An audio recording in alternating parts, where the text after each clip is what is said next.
মা হুয়ার রূহ, মুহাম্মদ আমাদেরকে বলে শোনাও রূহ কারে বলে, কেমন করে আসে, কেমন করে যায়, এ ব্যাপারে কি জানো বলো।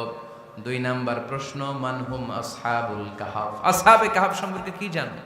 3 নাম্বার প্রশ্ন, মান হুয়া যুলকারনাইন, যুলকারনাইন বাদশা সম্পর্কে কি জানো। আল্লাহর হাবিব সাল্লাল্লাহু আলাইহি ওয়াসাল্লাম বললেন গাদান উজিবুকুম, আগামীকাল বলে দেব। কি বললেন? সবাই বলেন উত্তরে কি বললেন? আগামীকাল বলে দেব। তো আগামীকাল সবাই এসে হাজির। বলো, 3টা প্রশ্ন রেখেছিলাম গতকাল, উত্তর বলো। আল্লাহর হাবিব সাল্লাল্লাহু আলাইহি ওয়াসাল্লাম বলতে পারলেন না, কারণ ওহী আসেনি। তিনি ছিলেন ওহী নির্ভর, ডিপেন্ডেন্ট অন ওয়াহি, dependent on revelation, guided by the ওয়াহি। তিনি এর পরের দিনে বললেন গাদান উজিবুকুম, আগামীকাল বলবো। এর পরের দিনে এরা এসে হাজির, উত্তর নাই। আল্লাহর হাবিব সাল্লাল্লাহু আলাইহি ওয়াসাল্লাম আবারও বললেন গাদান উজিবুকুম, আগামীকাল বলবো। এর পরের দিনে এরা এসে হাজির। এরকম 1 দিন 2 দিন 3 দিন নয়, টানা 15 দিন আল্লাহর হাবিব সাল্লাল্লাহু আলাইহি ওয়াসাল্লামের প্রশ্নগুলোর উত্তর করতে পারেন নাই। আল্লাহর হাবিব সাল্লাল্লাহু আলাইহি সাল্লামের নবুয়তি জিন্দেগিতে এত বিব্রতকর পরিস্থিতিতে তিনি কখনো পড়েন নাই। ইহুদিরা প্রতিদিন এসে হট্টগোল করে আর মক্কায় রটনা ছড়ায়, দেখো এই লোকটা যদি সত্যিই নবী হতো তাহলে তো উত্তর করতে পারতো, ঠিক কি না? যেহেতু উত্তর করতে পারে না, আসলে সে আসল নবী নয়, সে ভণ্ড নবী, মিথ্যা নবী। পড়েন না আউযুবিল্লাহ। 15 দিন পর আল্লাহ আয়াত নাযিল করলেন, ওয়ালা তাকুলান্না লিশাইইন ইন্নী ফাইলুন যালিকা গাদা ইল্লা আইয়াশা আল্লাহ। ও নবী, ভবিষ্যতের ব্যাপারে সামনে থেকে যখন আপনি ওয়াদা দিবেন, ওয়াদা দেওয়ার সময় ইনশাআল্লাহ শব্দটা মিলিয়ে দিবেন। সুবহানাল্লাহ পড়েন। আল্লাহর হাবিব সাল্লাল্লাহু আলাইহি সাল্লামকে শিখানোর মধ্য দিয়ে গোটা উম্মাহকে আল্লাহ শিখাইয়ে দিলেন যে ভবিষ্যতের কমিটমেন্ট যখন দিব, প্রমিস যখন দিব, প্রমিস দেওয়ার সময় কি বলবো? কি বলবো? আল্লাহর হাবিব সাল্লাল্লাহু আলাইহি সাল্লাম ইনশাআল্লাহ বলতে ভুলে গিয়েছিলেন। এজন্য 15 দিন, টানা 15 দিন ওহী আসে নাই। আল্লাহর হাবিব সাল্লাল্লাহু আলাইহি সাল্লাম একবার মসজিদে নববীতে ঢুকলেন, ঢুকেই দেখলেন সাহাবারা কথা বলছে। এক সাহাবী বললেন, আমার কাছে তো সবচেয়ে অবাক লাগে যে আল্লাহ তাআলা সর্বপ্রথম যে মানুষকে বানালেন ওনার নাম কি? সবাই পড়েন। তুমি মাটির আদমকে প্রথম সৃষ্টি করিয়া ঘোষণা করিয়া দিলে শ্রেষ্ঠ বলিয়া, তাই তো নূরের ফেরেশতা করে আদমকে সেজদা, ঠিক কিনা? তাই তো নূরের ফেরেশতা করে হে আদমকে সেজদা, সবার চেয়ে সম্মান দিলে মাটির আদমকে। আল্লাহু আল্লাহু তুমি জাল্লে জালালুহু, শেষ করা তো যায় না গে তোমার গুণগান। আল্লাহু আল্লাহু, সুবহানাল্লাহ পড়েন। এই সাহাবী বললেন যে আমার কাছে সবচেয়ে অবাক লাগে যে আল্লাহ তাআলা প্রথম মানুষ হিসেবে আদম আলাইহিস সালামকে বানালেন আর ওনাকে উপাধি দিলেন সফিউল্লাহ। আদম আলাইহিস সালামের উপাধি? উত্তর দিতে হবে আওয়াজ করে। আদম আলাইহিস সালামের উপাধি কি ছিল? আল্লাহর হাবিব সাল্লাল্লাহু আলাইহি ওয়াসাল্লাম দূরে দাঁড়িয়ে শুনছেন সাহাবাদের কনভারসেশন। আরেক সাহাবা বললেন, আরে আমার কাছে তো এর চেয়েও বেশি অবাক লাগে যে তিনি মূসা আলাইহিস সালামকে বানিয়েছেন নাজিউল্লাহ। নাজিউল্লাহ, যে আল্লাহর সাথে না যা ইউনাজি, মুনাজাত করে, গোপনে কথা বলে, কালিমুল্লাহ। এইটা অবাক লাগে যে আল্লাহ তাআলা কোনো মিডিয়া ছাড়া, ভায়া ছাড়া, মাধ্যম ছাড়া পৃথিবীর একটা মানুষের সাথে সরাসরি কথা বলবেন। আমার কাছে তো উনার মর্যাদাটা সবচেয়ে বড় মর্যাদা মনে হয়, উনি নাজিউল্লাহ। আরেক সাহাবা বললেন, আমার কাছে তো এর চেয়েও বেশি অবাক লাগে সাইয়েদনা ইব্রাহিম আলাইহিস সালামের ব্যাপারটা, কারণ ওনাকে আল্লাহ তাআলা বানিয়েছেন খলিলুল্লাহ। তাহলে একজনকে পাওয়া গেল সফিউল্লাহ, আরেক নবীকে পাওয়া গেল কালিমুল্লাহ বা নাজিউল্লাহ, আরেক নবীকে পাওয়া গেল খলিলুল্লাহ। এই কনভারসেশন যখন আল্লাহর হাবিব সাল্লাল্লাহু আলাইহি ওয়াসাল্লাম শুনলেন, আল্লাহর হাবিব সাল্লাল্লাহু আলাইহি ওয়াসাল্লাম মসজিদে নববীতে প্রবেশ করে সাহাবাদেরকে বললেন, তোমরা যা বলেছো আমি সব শুনেছি, তোমরা যা বলেছো সব সত্যই বলেছো, ঠিকই বলেছো। আল্লাহ তাআলা একজনকে বানিয়েছেন সফিউল্লাহ, একজনকে বানিয়েছেন খলিলুল্লাহ, একজনকে বানিয়েছেন কালিমুল্লাহ। তবে জেনে রেখো আমি হচ্ছি হাবিবুল্লাহ, আমি Habibullah. The higher status, the highest peak of the status, সবচেয়ে উঁচু স্ট্যাটাস হচ্ছে আমার। খলিলুল্লাহ মানে আল্লাহর বন্ধু, হাবিবুল্লাহ মানে হচ্ছে আল্লাহর বন্ধু, কিন্তু খলিলুল্লাহ এমন বন্ধু যেই বন্ধু আল্লাহকে খুশি করার জন্য কাজ করে। আর হাবিবুল্লাহ হচ্ছে আল্লাহর এমন বন্ধু যেই বন্ধুকে খুশি রাখার জন্য আল্লাহ নিজেই কাজ করে। আল্লাহর হাবিব সাল্লাল্লাহু আলাইহি ওয়াসাল্লাম ছিলেন হাবিবুল্লাহ। চিল্লায় বলেন তিনি কি ছিলেন? হাবিবুল্লাহ। এত মর্যাদা, এত সম্মান, এত স্টেটাস গোটা বিশ্বের দ্বিতীয় কারো আছে? আল্লাহর হাবিব সাল্লাল্লাহু আলাইহি ওয়াসাল্লামের নুরানি চেহারার মতো চেহারা পৃথিবীর অন্য কারো আছে? কোনো দিক দিয়ে আল্লাহর হাবিবের সাথে কোনো মানুষের কোনো ধরনের কম্প্যারিজন, তুলনা চলতে পারে না। Whether it's the fitness, whether it's the skin colour, whether it's the sound, whether it's the status, is out of any kind of comparison. তিনি সব ধরনের তুলনার ঊর্ধ্বে। As a father, as a teacher, as a commander, as a lawgiver, as a lawmaker, as a reformer of the society, Muhammad is the superman of the world. সুবহানাল্লাহ পড়তে পারলেন না? স্বামী হিসেবে, বাবা হিসেবে, নেতা হিসেবে, সমাজ সংস্কারক হিসেবে, নবী হিসেবে আল্লাহ রাসূল সাল্লাল্লাহু আলাইহি ওয়াসাল্লাম হচ্ছেন এই পৃথিবীর একজন সুপারম্যান। আল্লাহু আকবার। যার উপর একবার দুরূদ পড়লে 10টি রহমত নাজিল করে কে? 10টি গুনাহ মাফ করে কে? যিনি দুরূদ পড়ল তার স্ট্যাটাসকে 10 গুণ বাড়িয়ে দেয় কে? ওই হাবিব সাল্লাল্লাহু আলাইহি ওয়াসাল্লামের উম্মত হতে পেরে আমরা খুশি না বেজা? আমরা আল্লাহর রাসূল সাল্লাল্লাহু আলাইহি ওয়াসাল্লামকে আজকে জানার চেষ্টা করব কোরআনের আলোকে। ইনশাআল্লাহ পড়েন। আল্লাহর হাবিব সাল্লাল্লাহু আলাইহি ওয়াসাল্লাম এতটাই মর্যাদার অধিকারী, ওনার স্ট্যাটাস এত হাই, উনি যদি ওনার মুখ দিয়ে কখনো বলেছেন ইয়েস, ওইটা শরীয়তেও ইয়েস। উনি যদি মুখ ফসকে কখনো বলেছেন নো, মানে না, এটা শরীয়তেও না। তার মানে উনি হ্যাঁ বললে এটা হালাল হয়ে যায়, উনি না বললে এটা হারাম হয়ে যায়। উনি আঙ্গুল তুললে চাঁদ ভেঙে 2 ভাগ হয়ে যায়। উনি জমিন থেকে পা উপরে উঠালে আল্লাহর আরশের দিকে মেরাজে চলে যায়। উনি এমন নবী, উনারে বাদ দিলে ইসলাম থাকে না, থাকে?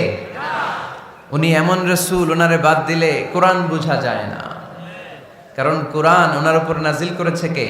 আল্লাহ। উনি এমন হাবিব যাকে বাদ দিলে হাদিস বোঝা যায় না, কারণ এই হাদিস হচ্ছে এই প্রিয় নবীর মুখনিসৃত বাণী, ঠিক কি না?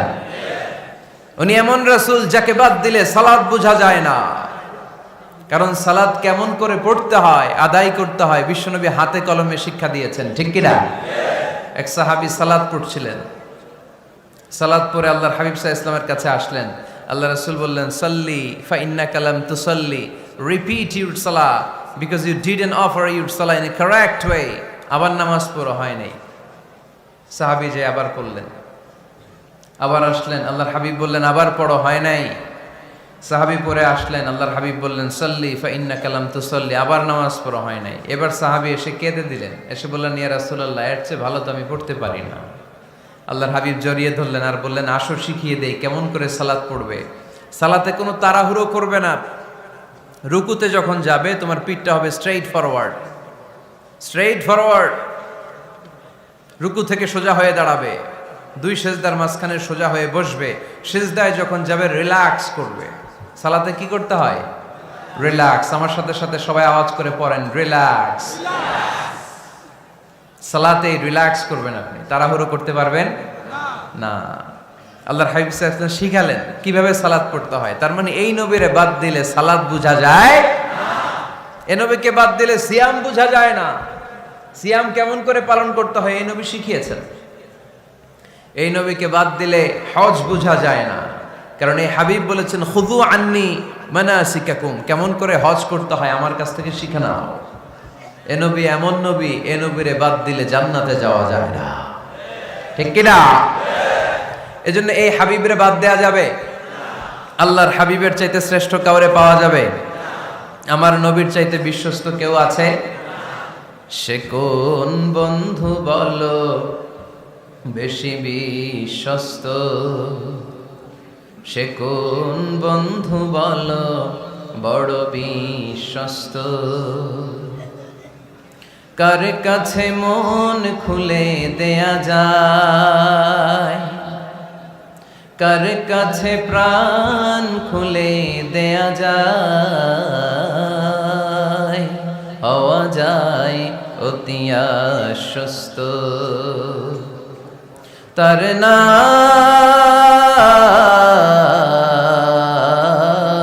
আহমদ বড় বিশ্বস্ত। সুবহানাল্লাহ। ওনার চাইতে বিশ্বস্ত গোটা দুনিয়ায় দ্বিতীয় কাউকে খুঁজে পাওয়া যাবে। এজন্য উনি যা নিয়ে এসেছেন ওইটাই আমাদেরকে ধরতে হবে, because he is our model.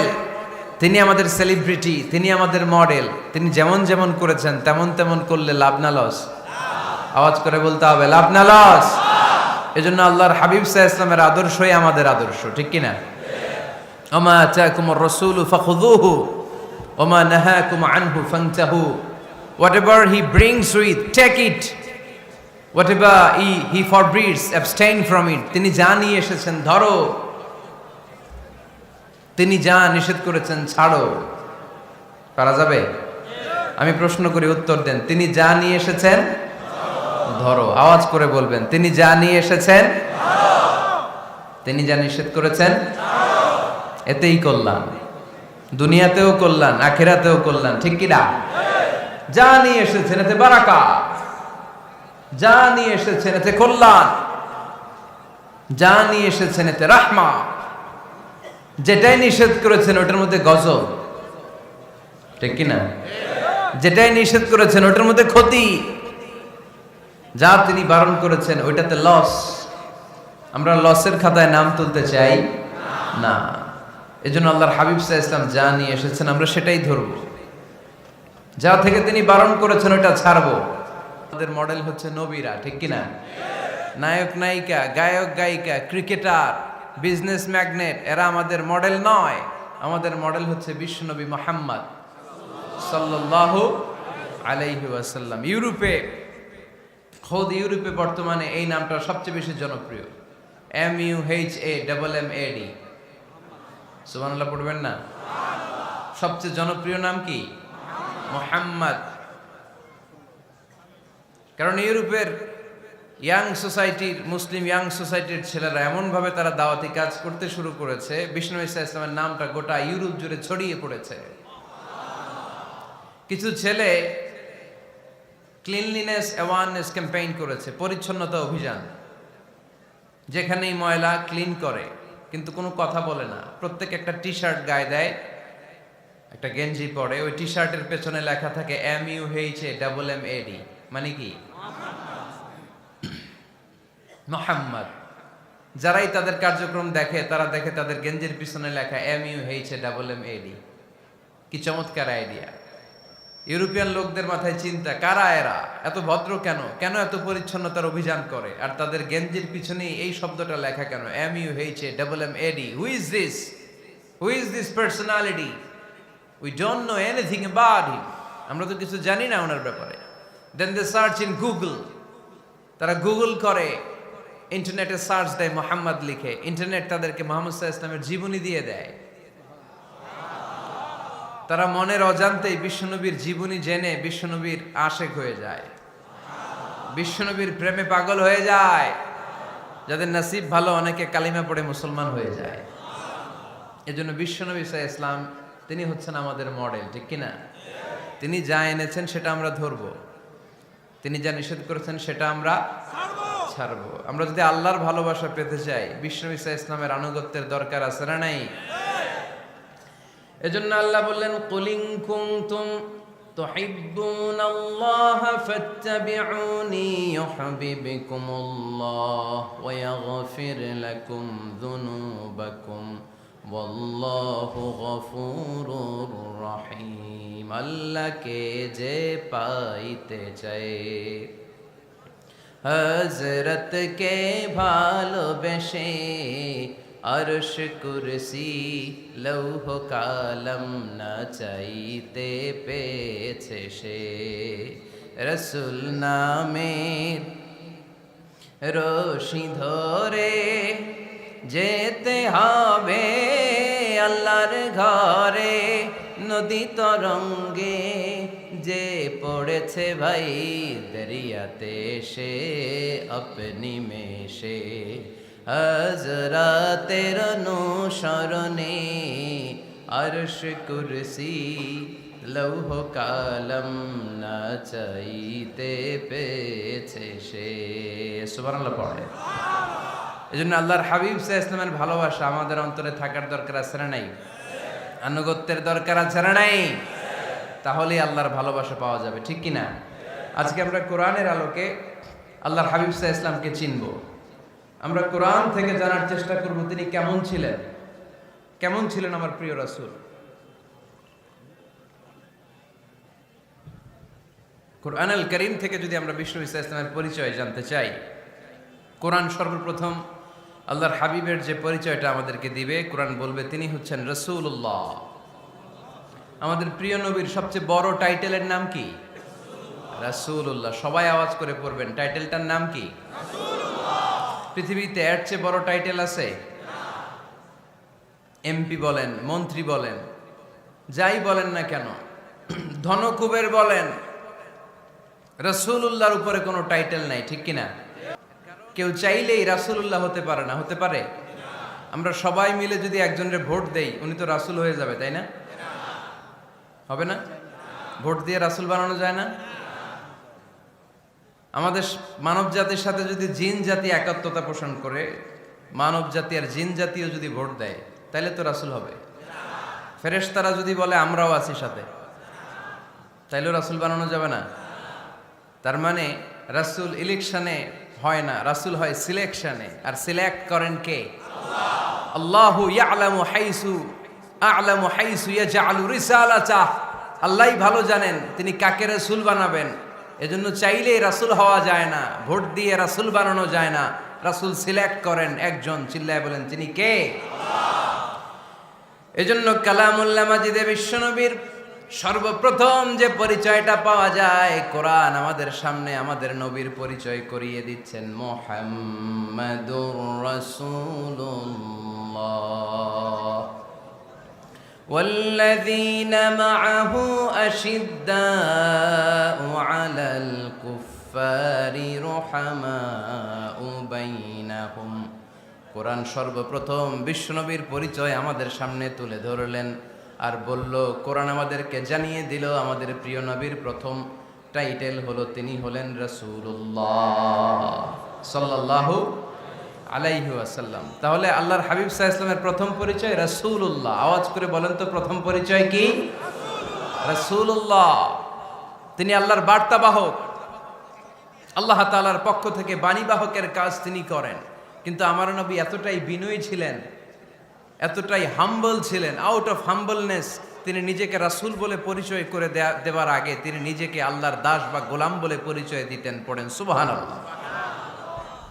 বিনয়ের কারণে তিনি বলতেন, ইন্নী আব্দুল্লাহি ওয়া রাসূলুহু, নিশ্চয় আমি আল্লাহর দাস, নিশ্চয় আমি আল্লাহর গোলাম, তারপর আমি আল্লাহর রাসূল।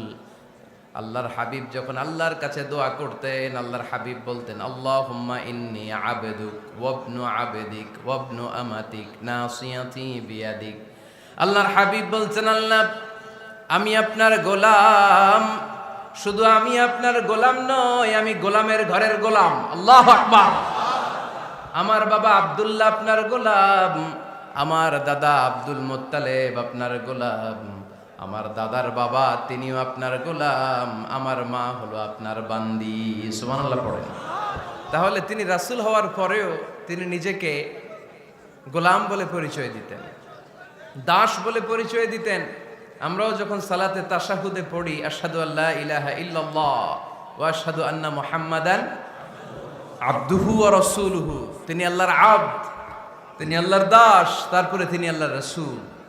বিনয়ের কারণে আল্লাহর হাবিব সাল্লাল্লাহু আলাইহি ওয়াসাল্লাম পরে রাসূল হিসেবে পরিচয়টা পেশ করতেন। আগে বলতেন আমি আল্লাহর গোলাম, আমি আল্লাহর।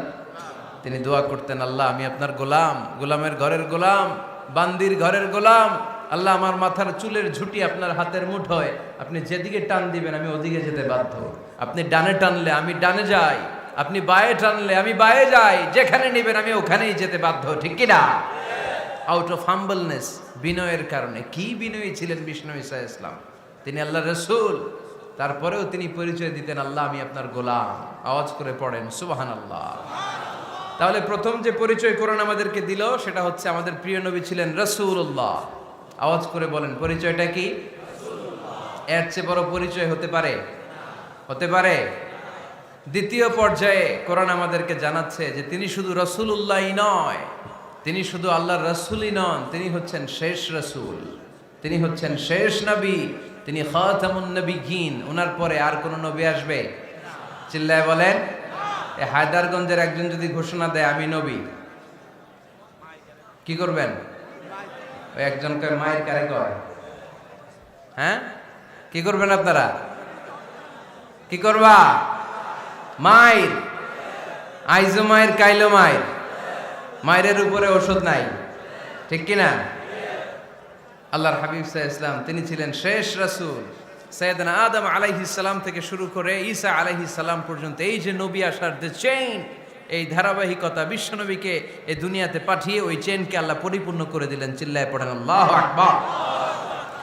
এজন্য কোরআন আমাদেরকে বলে মা কানা মুহাম্মাদুন আবা আহাদিম মির রিজালিকুম ওয়ালাকিন রাসূলুল্লাহি ওয়া খাতামান নাবিয়্যিন।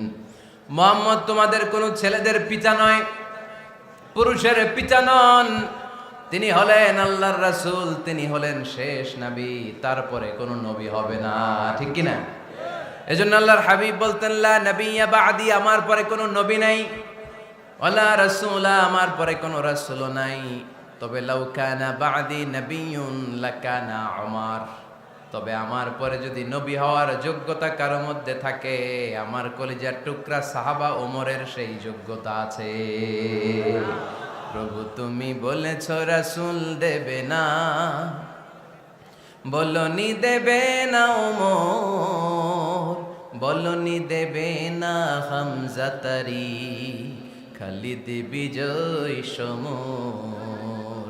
প্রভু তুমি বলেছ রাসূল দেবে না, বলনি দেবে না ওমর, বলনি দেবে না হামজা তারি, খালিদ বিজয় সমর। প্রভু তুমি বলেছ রাসূল দেবে না, ঠিক কি না? আল্লাহর হাবিব বললেন আমার পরে কোনো নবী নাই, আমার পরে কোনো রাসূল নাই, তবে আমার পরে যদি নবী হওয়ার যোগ্যতা কারো থাকে, ওমরের সেই যোগ্যতা আছে। সুবহানাল্লাহ পড়েন। আল্লাহর হাবিব সাল্লাল্লাহু আলাইহি ওয়াসাল্লামের জামানায় এক লোক নবুয়তি দাবি করেছিল, ওর নাম ছিল মুসাইলামা। নাম কি ছিল? নাম শুনছেন না আপনারা? এসে নবুয়তির দাবি করে বলে ইয়া মুহাম্মদ আন-নবুওয়াতু নিসফুন লাকা ওয়া নিসফুন লি, নবুয়ত তোমার অর্ধেক আমার অর্ধেক, আমার অর্ধেকটা আমারে বুঝায় দাও। নাউজুবিল্লাহ পড়বেন না? আল্লাহর হাবিব বললেন কি নাম তোর? এই বেয়াদবটা বলল আমার নাম মুসাইলামা। আল্লাহর হাবিব বললেন আজ থেকে তুই শুধু মুসাইলামা নয়, আজ থেকে তুই মুসাইলামাতুল কাযযাব, মিথ্যাবাদী ভণ্ড মুসাইলামা, ঠিক কি না? এই বেয়াদবটা বিশ্বনবীকে কপি করত, আমার নবী যেমন যেমন করতেন ও তেমন তেমন করত। আল্লাহর হাবিব সাল্লাল্লাহু আলাইহি ওয়াসাল্লাম মদিনার নবজাতক শিশুদের মাথায় হাত বুলিয়ে দিলে বাচ্চাদের মাথার চুল বড় হয়ে যেত। এই বেয়াদবটাও কপি করে অনুকরণ করে তার এলাকায় নবজাতক বাচ্চাদের মাথায় হাত বুলিয়ে দিত, কিন্তু চুল বড় হওয়া তো দূরের কথা, যেই বাচ্চার মাথার তালুর মধ্যে এই বেয়াদবের হাত লাগছে ওই বাচ্চাগুলোর মাথা আজীবন ছিল টাক মাথা, কোনো চুলই গজায় নাই। আল্লাহর হাবিব সাল্লাল্লাহু আলাইহি ওয়াসাল্লাম লোনা পানির কুয়ার ভেতরে কুলি করে ফেলে দিলে ওই কুয়ার পানি মিঠা পানির কুয়ায় পরিণত হয়ে যেত। আর এই বেয়াদব মিঠা পানির কুয়ার মধ্যে কুলি ফেললে ওটা লোনা পানির কুয়া হয়ে যেত। আল্লাহর হাবিব সাল্লাল্লাহু আলাইহি ওয়াসাল্লাম দোয়া পড়ে গাছের মধ্যে ফু দিলে গাছের ফলনে বাম্পার ফলন হতো, আর এই বেয়াদব কোন গাছের মধ্যে ধরলে মুহূর্তের মধ্যে ওই গাছ মরে যেত। তার মানে নবীর সাথে বেয়াদবি করেছে, ঠিক কিনা? আল্লাহর হাবিব সাল্লাল্লাহু আলাইহি ওয়াসাল্লামের পরে আর কোন নবী আছে? মির্জা গোলাম আহমদ কাদিয়ানী নাম শুনছেন? শোনেন নাই? কে কে হাত তোলেন তো। সবাই শুনছেন? এই বেয়াদবটাও কাদিয়ান এলাকার লোক, সেও নবুয়তির দাবি করেছিল, কিন্তু তার পরিণাম ভালো হয় নাই, ঠিক কিনা? নবীরা পবিত্র, নবীরা যেই জায়গাটায় মারা যায় ওই জায়গাটাও পবিত্র, কিন্তু এই বেয়াদবটা মারা গেছে টয়লেটের ভেতরে, টয়লেটের টাঙ্কি ভেঙে পায়খানার গোডাউনের ভেতরে পড়ছে। পায়খানা খাইতে খাইতে পেটটা হয়ে গেছে এত বড়, মেথর এনে শিকল দিয়ে বেঁধে টেনে হিচড়ে একে উপরে ওঠানো লাগছে। এগুলো প্রমাণ করে আল্লাহর হাবিব সাল্লাল্লাহু আলাইহি ইসলামের পরে কেউ যদি নবুয়তির দাবি করে তার পরিণাম ভালো হয় না। চিল্লায় বলেন ঠিক কিনা? এজন্য সহিহ মুসলিমের বর্ণনা, আল্লাহর নবী বললেন, মাসালি ওয়া মাসালুল আমবিয়াই মিন ক্বাবলি কামাসালি রাজুলিন বানা বাইতান, আমার দৃষ্টান্ত আর আমার আগের নবীদের দৃষ্টান্ত ওই ব্যক্তির মতো যেই ব্যক্তি একটা ঘর বানিয়েছে। কি বানিয়েছে? খেয়াল করে শুনবেন, আল্লাহর হাবিব বললেন আমার দৃষ্টান্ত আর আগের সব নবীদের দৃষ্টান্ত হচ্ছে ওই ব্যক্তির মতো যে ব্যক্তি একটা ঘর বানিয়েছে, যে ঘরটা অনেক সুন্দর করে সে ডিজাইন করেছে। ঘরের ডানে বায়ে উপরে নিচে সামনে পেছনে এত সুন্দর ডিজাইন, নিখুঁত, খুঁত ধরার মতো কোনো জায়গা নাই। লোকজন এসে যারাই ঘরটা দেখে সবাই বলে বাহ বাহ, কি বলে, এত সুন্দর ঘর আমরা দেখি নাই। তবে একটা জায়গায় একটা ভুল ছিল, একটা জায়গায় একটা খুঁত ছিল। ঘরের একটা ওয়ালে ইটের গাঁথুনির জায়গাটাতে এক জায়গায় একটা ইটা কম ছিল। কি কম ছিল? ইটা কম ছিল। সবাই বললো তোমার ঘরটা অনেক সুন্দর, এক জায়গায় একটু সমস্যা, দেয়ালের গাঁথুনিতে একটা ইটা নাই। বিশ্বনবী সাল্লাল্লাহু আলাইহি সাল্লাম বলেন, ফা আনাল লাবিনা ওয়া আনা খাতামুন নাবিয়িন, আমি হচ্ছি সেই ইটা। আমাকে যখন আল্লাহ তাআলা ওই জায়গায় গ্যাপ পূরণের জন্য রেখে দিল, গোটা বিশ্বটা উজালা হয়ে গেল, নবুয়তের মালাটা পরিপূর্ণ হয়ে গেল। ফা আনাল লাবিনা ওয়া আনা খাতামুন নাবিয়িন, আমি হলাম সেই ইটা। আমাকে যখন আল্লাহ তাআলা দুনিয়ায় পাঠালেন, গোটা দুনিয়াটারে আলোকিত করে দিল কে? এরা হতে হেলে দুলে নুরানি তনু ওকে আসে হায়, সারা দুনিয়ার হেরে মেরে পর্দা খুলে খুলে যায়। সে যে আমার কামলিওয়ালা কামলিওয়ালা, সে যে আমার কামলিওয়ালা কামলিওয়ালা, তার ভাবে বিভোল রাঙ্গা পায়ের তলে, পর্বত জঙ্গল টল মল টলে, খুরমা খেজুর বাদাম জাফরানি ফুল ঝরে ঝরে যায়। সে যে আমার কামলিওয়ালা কামলিওয়ালা। সুবহানাল্লাহ পড়েন। এজন্য আল্লাহর হাবিব বলতেন, আমি শেষ নবী, আমি শেষ রাসূল, আমার পরে কোনো রাসূল নাই, আমি হলাম খাতামুন নাবিয়িন। সুবহানাল্লাহ পড়েন। তাহলে কোরআন সর্বপ্রথম আল্লাহর হাবিবের যে পরিচয়টা দিল সেটা হচ্ছে আল্লাহর হাবিব হচ্ছেন রাসূলুল্লাহ। আওয়াজ করে বলেন তো, তিনি কি ছিলেন? আল্লাহ রাসূল ছিলেন। দ্বিতীয় যে পরিচয়টা কোরআন আমাদেরকে দেয় সেটা হচ্ছে তিনি যেন তেন রাসূল নন, তিনি হচ্ছেন শেষ রাসূল, শেষ নবী, খাতামুন নাবিয়িন।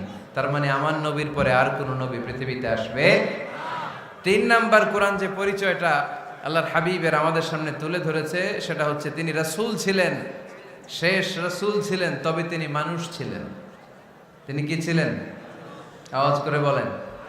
আমার নবী কি জিন ছিল? ফেরেশতা ছিল না? কি ছিল? আওয়াজ করে বলেন, কি ছিল?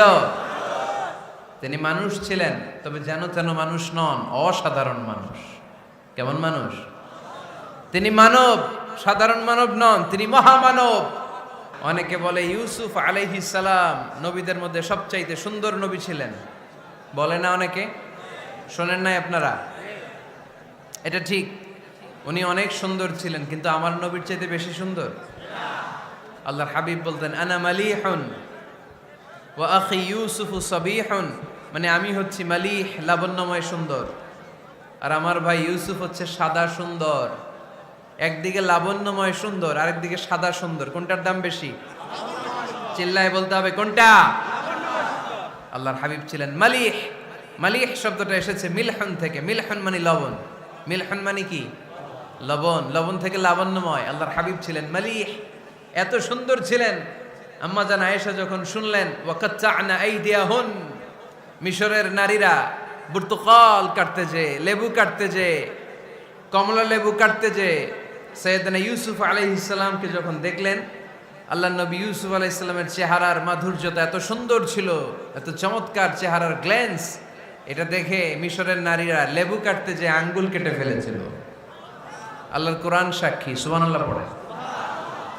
এই ঘটনা যখন আম্মা জান আয়েশা রাদিয়াল্লাহু তাআলা আনহা শুনলেন, তিনি বললেন, ও মিশরের নারীরা, তোমরা ইউসুফ নবীর সৌন্দর্য দেখে লেবু কাটতে যে আঙ্গুল কেটেছো, আমার স্বামী বিশ্বনবী মুহাম্মদ সাল্লাল্লাহু আলাইহি ওয়াসাল্লামের চেহারা যদি দেখতা তাহলে লেবু কাটতে যে আঙ্গুল নয় কলিজাটা কেটে টুকরা টুকরা করে দিতাম। আবার আম্মা জান আয়েশা বলেন